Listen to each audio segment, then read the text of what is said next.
it's Leela, the proud poly kinky queer slut. Today's question is, what is the difference between privacy and secrets? So, that comes up so much that it is just a joke in poly communities is poly people being called cheaters and being called liars, and this idea that there's inherent betrayal if you're having sex with somebody who isn't your spouse. Um, this also can be a point of confusion for people who are going from monogamy to polyamory, and certainly it was for me. It was perhaps the hardest thing for me to actually like internalize in my brain as I was moving through this. I had it in my head that honesty with my spouse meant telling them everything. It meant sharing all the details about what's going on. It meant making sure there was no part of my life that they didn't know about, that they didn't understand, that wasn't accessible to them. And that, frankly, was a recipe for disaster because I was making my spouse jealous with every single date. I was making them feel horrible about themselves and about the situation, but because I was like, oh, I just went out and had this fun with this person, and you need to know all the details, and blah blah blah blah blah blah, and that was making them feel like they did not, or just too much information, just way too much information. And my spouse is awkward about sexual details. I mean, exactly some of these differences that mean we need other people to be emotional supports for us mean that it's uncomfortable to hear those details from each other. And my spouse has some of those things too that they keep private. But I think that part of this is that my spouse being enculturated as a boy, as a child, and coming of age as a young man, and now gender fluid, dual gendered. So sometimes masculine, sometimes feminine, but either or, much more of a complex gender identity. But still, I think that enculturation, for whatever reason, left my spouse feeling comfortable with the idea of privacy, and my enculturation didn't. And so part of my learning to open my poly relationship was learning to have privacy in a way that that felt good and felt like it had a lot of integrity and was honest, like honest privacy. And so now I have no agreements with any relationship partners, including my spouse, that are tell everything relationships. What I have are relationships that I will be honest with you. And honest can mean that I say phrases like, I'm not going to share that with you because I don't think you want to hear it. If I'm wrong, let me know. Or it can include things like, I don't feel comfortable sharing that with you, even to my spouse. And this comes up with some of my kinky edge play stuff because my spouse doesn't want to know all of it. And some of it, they respond in ways that are poor for my emotional well-being. And I don't want to share. So I don't have to.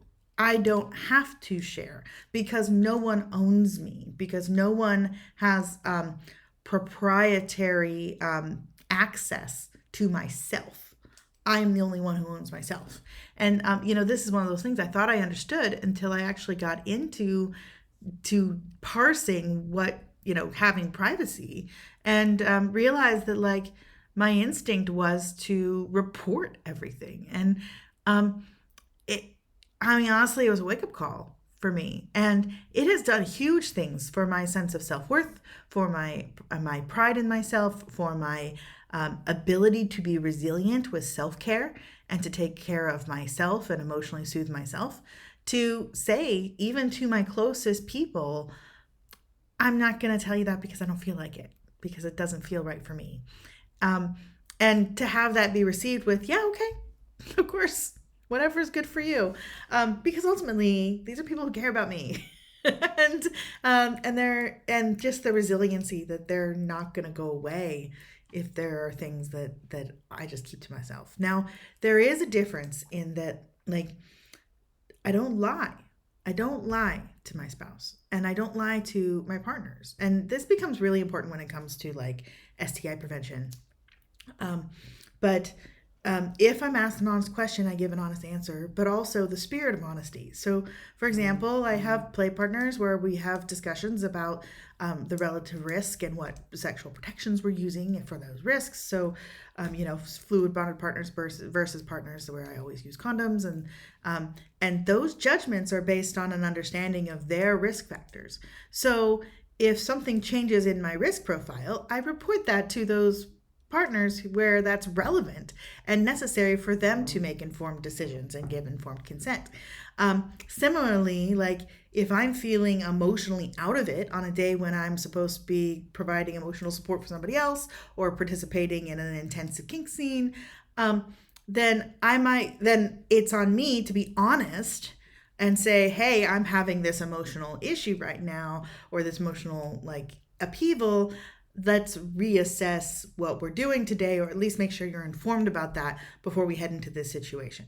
That is to me ethically required as honest, even though it's not like necessarily only being honest to a question. Volunteering information that's relevant and important to a situation is, I think, an important part of having an honest life and being honest with the people that you care about. But that doesn't mean that you have to answer every question. It doesn't mean you have to say everything. It doesn't mean you can't answer questions by just saying I'm uncomfortable answering that question.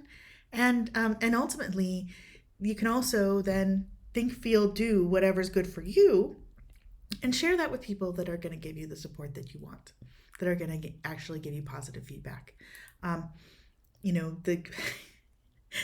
Just see the way my wife cringes when I'm talking to friends about a party, and it dawns on her that we're talking about a sex party, and that makes her uncomfortable. So I don't share those details if there are things that are going to make her uncomfortable, and I appreciate that she also no longer feels the need to share with me things that I don't particularly want to know.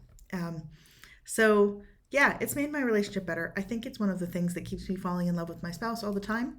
I think it's something that helps with healthy connections. And I definitely think that maintaining privacy, honesty, and privacy at the same time really helps with my sense of self-worth. So I hope that's helpful for you. This is Leela, the proud poly kinky queer slut. Thanks very much for listening, and have a great day. Proud Poly Kinky Queer Slut is art. It is made for entertainment purposes only. I am not a subject matter expert on any of the topics discussed. Please do not rely on anything presented here as fact. Think for yourself, do your own research, make your own decisions. To submit a question, please email kinkyqueerslut@gmail.com.